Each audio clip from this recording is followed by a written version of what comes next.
NBA at the All-Star break. Let's talk a little bit about it, where everybody is at the All-Star break. Keith Smith, Yahoo, NBA, Real GM, and don't forget the front office podcast, and you can hear him talk about the contracts and all that good stuff as we get ready for the down-the-stretch run. They come, and Keith, I got to imagine that most people in the NBA have their eyes on the top of the East and what is going to happen with those 4 slots. Yeah, as you talk to folks around the league, as I often do, one of the things that you're hearing is, which is something I also believe, is that you can make a very credible argument that behind the Golden State Warriors, the next 4 best teams in the NBA all reside in the Eastern Conference. And, you know, the Celtics had a lot of talent coming in, and the other 3 teams, Toronto, Milwaukee, and Philadelphia, have all loaded up throughout the course of the season to, you know, talent that was already pretty good. And now, you know, here we stand, you know, as coming out of the All-Star break, this final 25 to 30 games for teams, it's going to be, you know, a real push for seeding and right into a playoff, so it should be a lot of fun. Where do you put – let's start with Indiana, I guess. They're an interesting kind of cog in the wheel here. Like, they want to be – everybody wants to kind of push them out of this Eastern Conference top 4. They seemingly don't want to leave. Yeah, and I just did it, right? I'm as guilty of it as anybody. I left them out of the mix. And, you know, and they're right there. And, you know, the assumption was they lost Victor Oladipo, and I think we all kind of said, well, it was fun. You know, they'll still be a good team, and off we go. And I think overlooked the fact they've built really good depth. All of their pieces fit phenomenally together. And, you know, it's kind of goes under the radar because he doesn't do it all that often. But a guy like Bojan Bogdanovic can really score. He has great experience on the national team level, carrying his team, you know, deep and being the primary scorer. He's not afraid to do that in the NBA. He did it for the Nets for a while. And, you know, that's the role he stepped into. And then everybody else just kind of continues to do their thing. And it's one of those things where, sure, we lost Oladipo, but Bogdanovic steps up. Everybody else does a little bit more versus trying to do, you know, a whole lot more. And we're still a really good team. So Indiana's going to be in this thing. I just think when you get to the playoffs, you better have that star guy who can, you know, kind of carry you when everyone else is struggling a little. And that's where the Pacers, they just don't really have that. Yeah, and if you start to look at it from the Sixers standpoint, I think one thing that they're still trying to figure out, Keith, is who is going to be that guy definitively, or how they can take advantage of having maybe multiple guys at the end of game scenario. And it was frustrating as far as the end of the Celtics game, where you saw them draw a play up for Tobias Harris. It wasn't the best look, but still trying to struggle back and forth between maybe Butler, Harris, ball in Simmons' hands, getting it to maybe Embiid. How do you see that playing out, and is there enough time in the final third of the season to figure it out? Yeah, that last play you referenced, that's kind of the good and the bad, because I think that play was actually drawn up to get J.J. Redick a shot. But the Celtics switched everything, and then Jason Tatum just completely took Redick away, which, you know, that's really hard to do through the course of the game. But on one play, you know, if you lock in, you can do it. And then Harris took it. Now, the nice thing is you've got another guy who can take those shots, which is, you know, really good. But that's the problem, you know, when you look at these trades, like when they added Butler, it was already like, wow, geez, that's now 3 guys who really need the ball. Plus, you also got to make sure Redick gets enough shots to stay in rhythm. Now you've added Tobias Harris. I like to say this isn't a fantasy basketball team. You actually have to play with one basketball. You know, you can't run all these guys out there, collect their stats, and call it good and see where you land at the end of the night. So that's going to be something they're going to have to work through. With the Butler piece, that trade was made so early, Philly had enough time to try and do what they could to figure that out. With the Harris trade, plus also trading away the equivalent of essentially all of your bench outside of T.J. McConnell, now you've got to work all these new faces in, and that's probably going to be a little bumpy. Your hope is that's what you're using these last 25 games or so in the regular season for, and then you've got to figure it out by the time you get to the playoffs. But it's going to be tricky there, and it you know, might involve more situations like the end of the Boston game where it was a little bit like, I'm not sure exactly what we should do here. It's funny, Keith, because it is tricky, but yet that's also what's become of really the Sixers over the last year and a half, right? It's Brett Brown trying to acclimate to either 1 or 2 players or a specific lineup, and then 2 or 3 months later, whether it's through a trade or whether it's through, you know, buying out, you're getting some players who are bought out like Ilyasova and Bellinelli, or now, you know, no more Fultz, and here comes Tobias. It seems like every 3 or 4 months, Brett really, he has to do this. He has to figure out how to get, I don't want to say 5 new players, but a new rotation and a different style of team to come together in a short time. Yeah, really, his entire Philadelphia tenure, it's been that way. You know, early on, it was I like to call it the diamond mining process, where it was, you know, we're going to have these rookies and we're going to take shots on, you know, up to 10, 15 guys on, you know, 10-day contracts and, you know, minimum deals that we can move on from quickly and get out of them. And then they kind of landed on something. I think they hit on something they really liked going into the last part of last season and getting into the playoffs. They had a really nice rotation together. They just ran into Boston, who for whatever reason they just don't match up very well with. They have their problems there, and we see this every year as teams kind of make the climb. There's always that one team they've got to get over them, and it looks like for the 76ers that's going to be the Celtics. It looks like that's just the team. They've got some mental blocks on getting past them, and that's why they struggle. So, you know, now you add on top of it, like you said, Brett Brown has to figure all this out. That does make it really tough for them. When you mentioned, Keith, the matchup problems, you know, the Sixers have obviously had their struggles. They beat them the one time in the playoffs, but other than that, you know, Boston has had their number. Where is that matchup issue for you? You know, we've talked a lot about the different matchups and the coaching. A lot of people say, why did the Sixers lose? Well, Stevens outcoaches Brown, and that's your big difference. Is it the players on the floor or their matchup problems on the court? Where do you see that there is this matchup problem for Philly, and do you think they can overcome it? Do they have the talent now that by April, May, if they were to match up in a 7-game series, that they would finally be able to get the better of them? Because a lot of people just think, hey, Boston just got your number. You just said it. They got matchup problems. If they meet up in a 7-game series, Boston's going to beat them again. Yeah, I think it's a bit of both of what you said. I think it's some of the players and it's some of the coaching. I think it's the coaching part comes in and Stevens just puts his guys out there and says, okay, here's what we're going to do. And let's take the Joel Embiid matchup. Embiid's going to play primarily through the low post and overpower guys. They just go to Aaron Baines and say, beat up on him, make his life hard, make him have to work. And if Baines fouls out, Baines fouls out. It's not the end of the world. Baines is also a guy, okay, you dunked on me. I don't care. I'm just going to come. You're going to come back down the floor. You're going to try to do it again. And this time you might be looking up at me from your backside. So that's, you know, not a worry. Then you throw Al Horford on Embiid, who Horford's one of the smartest, you know, veteran defenders in the NBA. He knows all of the tricks, and he just throws them completely off balance. There was a series the other night where Embiid kind of went through one of those, I'm getting in the post. So all Horford did was, okay, you're going to bang me? Here comes the second shoulder. Horford just pulled the chair, and Embiid stumbled out of bounds with the ball. So he knows everything he's going to go to. The other piece is the Celtics are better equipped to neutralize Ben Simmons than almost any team in the NBA, because what they can do is when you switch on a Simmons, when other teams do it, Simmons has an incredible size matchup. Boston doesn't, outside of really Kyrie Irving, they don't play small guys all that often. And even if it's Marcus Smart, he's, you know, so stocky and so strong, it doesn't matter. So what they do is, if it ends up Rozier or Irving guarding Simmons, they scramble out of it very quickly. And then Simmons is left with a Tatum or a Morris or somebody who has good size to meet him and really kind of control him. So those are the tricky parts. And on the other end, they just don't have anybody who can defend a scoring point guard at all. That's one of their biggest challenges. Is the best guy on the roster at that is probably still T.J. McConnell. And you're not going to win a lot of games if T.J. McConnell's playing big minutes. So that's kind of been the advantage the Celtics have had, you know, in those three specific areas over the 76ers through the course of the last couple of seasons. And it's funny because I think you mentioned it almost has reached bugaboo point now, because a lot of the moves that the Sixers made both in the offseason and now, whether it was getting, you know, Wilson Chandler or then flipping him to bring in or being able to get Tobias Harris, and you've gotten more, the Sixers have gotten more athletic than they were. Clearly that was exploited. And now you're putting much more on the floor, and you're still not yet seeing results on that team, both on offense and defense. They now have guys who can put the ball on the floor on offense and on defense. They match up better on the wing and perimeter than they did at this time last year.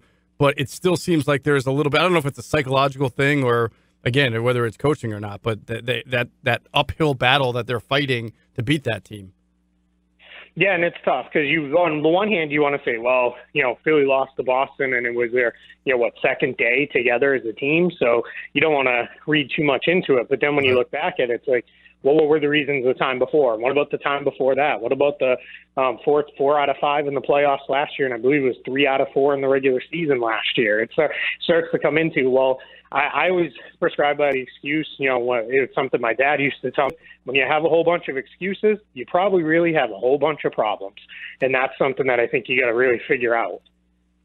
Keith, I wonder, when you look at the general landscape in the East, how much better, and really specifically looking at it from a Sixers standpoint, how much better does Philadelphia need to be over the next 20, 25 games for you to be confident in saying that they can represent the East in the NBA Finals? Yeah, I think they got to get really, really comfortable with two things. It's who has the ball and when they have the ball, and then what the rotation is going to be. You can't continue to put lineups on the floor where there are holes that the teams like Boston. You say Toronto, you mean specifically Brett Brown, right? Yeah. That's been such a source of so many people's frustration here. Yeah, I think it's Brett Brown, and I think it's going to have to be one of those things where you've got to have hard conversations if you're Brett Brown with guys like Butler, Harris, Simmons, and Embiid to say, hey, there's only one ball. You're not all going to get, 15 to 20 shots a night. It's just not going to happen. We're going to play through whatever our best matchup is. That's another thing with Brad Stevens, especially we look at it and we laugh, is why are the Celtics, continually better the more guys who are out? Well, it's because then what they do is they say, where's our best matchup to go at? And against Philly, it's been go at J.J. Redick. When Redick comes out, go at Marco Bellinelli, or now it's Furkan Korkmaz. Go at those guys. Make them defend. And no matter who it is, we're going to, try to play them off the floor. And that's something Toronto's going to do. That's something Milwaukee's going to do. So you've got to figure out, how do you minimize those holes in your rotation where it's, go into the playoffs, and now all of a sudden it's, we've got Boban and Korkmaz out there together, and they just ran pick and roll 5 straight times and scored or got fouled or got great looks out of it. We can't have that, and that's something Brett Brown's just going to have to figure out, especially as all this depth is great, but once you get to the postseason, you really only want 7 or 8 guys. Those are the guys who are going to play. He's got to figure out who those 7, 8 guys are and get them to buy in to what's best for the team as a whole and not them as individuals. Keith Smith, Yahoo NBA, here on the Sports Bash All-Star Break coming up. What about Milwaukee? I think a lot of people just know Antetokounmpo and don't realize, the rest of the depth they have on that team. Do you think Milwaukee is a legit NBA Finals team? Yeah, there's no reason why they're not. They've got everything you want to be. And talk about a team where everybody has bought into what their role is. They go. It's funny you said that. Everybody looks at it and says, oh, yeah, Giannis is really good. But they miss the fact that Chris Middleton, somehow this guy's an all-star, and yet he's still underrated. People forget just how good he is. Eric Bledsoe has really turned a corner, and now he's become kind of a veteran role player point guard who, plays his role really well. And then all the rest of the guys, including Brook Lopez, just do what's asked of them. They don't try to do more. They certainly don't do less. And this team's really, really good. And, and then you add a guy like Mirotic, and now you have your 3 big man rotation between Giannis, Lopez, and Mirotic for the postseason, and that's as good as a 3 big rotation as anyone's going to put on the floor. So it really is, somehow they still have one of the best records in the NBA. They're one of the all-time best point differentials we've ever seen, and yet we're still sitting at and going, yeah, it's Giannis, and we'll see what happens. By the way, they do have the best record, 43-14. That point differential Keith mentioned, 9.8. They win games by 9.8. Golden State, for reference, 7.1. So Milwaukee is blowing Golden State out of the water. They're 30-8 inside the conference. So Milwaukee is doing it from a variety of ways. However, the Raptors are still right there. Now, the Raptors are interesting because we've had a lot of discussions on this show. Some people would say, I've seen the Raptors story before. And I would say, not with Kawhi Leonard, you haven't. To me, the Raptors are scary in that they're having a really good regular season, but when they get to the playoffs, they have that closer that they never had before. Yeah, they also don't have to go through LeBron James. That's a big part of the story, and now that guy's on the other side of the country. So, I think they're feeling completely different than they have going into the playoffs before. That was kind of their mental block of we got to get by LeBron, and now they don't have to worry about it. And talk about a team that said, hey, we have all this great depth. We're 10, 11, maybe even 12 guys deep. we're going to punt on some of that. We're going to trade some of these guys away to get that one big upgrade in the rotation, which they did with Marc Gasol. And then, of course, they go out on the buyout market and add Jeremy Lin. And now all of a sudden you've got a team that is, 8 to 9 guys deep that you look at and you say, man, there's really no holes in this entire Raptors roster. And it's going to be tough. And the big thing that they can do is they can really defend.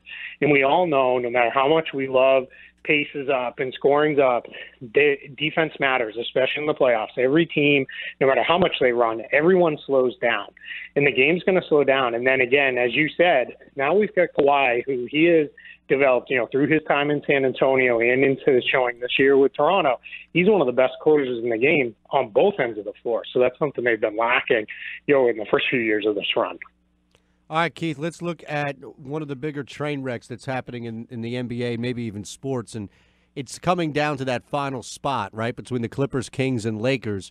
Who do you handicap it at? Who's the odds-on favorite to make that slot of those three teams? Oh gosh, I'm pretty dumb, but I'm not going to pick against LeBron James. I'm not dumb enough to do that. So it just can you imagine turning on the playoffs that first weekend in the middle of April and LeBron's not there? Like, it's just very, very hard to imagine that he's not going to make it. No, and I'm with you on that. I guess with the Lakers, did the Clippers even want to make it? Well, no, the Clippers don't, and the Kings, they're young, and we don't know how much we can trust them. But I guess, Keith, when you look at the Lakers, are they good enough to play into the 7 spot? Because now you're talking about something interesting where the Nuggets have next to no playoff experience against LeBron James, whoever's around him. You at least know it's LeBron, Rondo, and a bunch of guys, but at least they've won. Yeah, if the Lakers are in the 8th spot, the Warriors are going to say, we've beaten this guy with better teams. We're not too worried about it. If you're in the 7th spot and you're the Nuggets, who are just happy to be there for the first time in a long time, and you're like, hey, we're good. We might make it all the way to the West Finals. And you look across the floor at tip-off, and there's LeBron. There's going to be a little bit of, everybody might be getting a little heavy in the shorts there because it's going to get tough when you're going against that guy. So that's, getting there, we'll see. That's probably one of those things where, unfortunately, someone's going to have an injury in the Western Conference. It's just how it's worked out the last handful of years towards that bottom half of the playoff picture. And that will be what helps decide who gets in as well as how high teams climb. And right now the Lakers are kind of sitting there. But I will say, the team I would like to see get in is the Kings, just because I think they'd be a lot of fun. Agreed. I think that fan base deserves it. The Sixers fans would like to see the Kings get in too. Yeah. Yeah. The Celtics fans are like, wait a minute, Kings get in the playoffs, Clippers don't even make it. Now all of a sudden we've got one pick and it's our own in the mid-20s. So that's you're going to get a lot of that kind of going back and forth over the course of the last couple months here. Keith Smith, Yahoo, NBA. Real quick though, the Lakers. He mentioned Sacramento, the Clippers. Minnesota made the playoffs last year. Dallas is coming on strong. You've got the whole New Orleans thing with Anthony Davis. Who knows what's going to happen there? The back end of that West is going to be kind of interesting. The back end of the East, by the way, Detroit, Miami, Orlando. You're down there in Orlando. They just got Fultz. Number one, do they anticipate Fultz playing at all this year? Yeah, they're not saying anything like that. So far it has been, we're going to be patient. This was a move made with the long term in mind. When it comes down to it for Orlando, they look at it as they didn't really give up all that much. They gave up a top 20 protected pick, and then Jonathan Simmons, who was out of the rotation here in Orlando. He wasn't playing. A lot of people look at the name and then they think, well, he must have been playing a lot. He wasn't. He had been benched over the course of the last month to 2 months for the most part. So they're looking at it as, hey, we grabbed this guy who, if he can get to even be 80% of what we thought, he's still, that's still almost 100% better than any of the other point guard options on the roster. So I think they're looking at it and saying, we're going to let him get fully healthy, whether that's physically, mentally, both, whatever it may be. We're going to let him get there, and when he's ready, we'll push him in. Now, I believe if the Magic can hang around the playoff picture, it's going to be almost a similar question, just slightly different than what Philly asked is, well, now you're a playoff team. Do you throw this kid into the fire? And I don't think the Magic will, because I think they're going to look at it and say, we're going to run with the guys who got us here, and this is really a move designed for next season and beyond versus anything they might get out of them this year. Now, if they fall out, maybe they say, hey, let's get him out there, almost kind of what Indiana did with Paul George when he was coming back. Hey, go get 5-10 games in at the end of the season, and just get that back on the court, a little comfort as we head into what should be a productive summer. Okay, the toughest question of all: who would win, this year's Knicks or the 10-win Sixers? Oh, Do you ever remember that 10-win Sixer team? Yeah, Oh, I Jakar do. Sampson. Oh, yeah. Yep. Yeah. I don't know how you could really forget that team with all the Hollis hand-wringing of Thompson. how they were. That's right. Isaiah they were Kanan on that ruining the team? NBA. Yeah. Right, they were, that caused, everybody to, the whole sport was ruined by that team. So it's, I don't know, that's really tough. I would probably lean to that Sixers team. Wow. Because I think those guys all played really hard. They just weren't very good. And I think what happens with this year's Knicks team is, I think they look at it and say, oh, hey, wait a minute. We played a little too hard. We're in this game. Get these backhand guys out there now and, get the right results here. That seemed to be what happened the other night against Cleveland. And, yeah, it's not good, in New York. They better hope those ping pong balls bounce their way or this might be one of those off seasons where we don't know where they're going. Yeah, you Keith hate to Smith, see it. Follow him on Twitter at Keith Smith NBA, Yahoo Sports, Real GM, Front Office podcast, and he, of course, appeared via the Boardwalk on the Hotline. Thank you, Keith. Thanks, Keith. Thanks, guys. I appreciate it.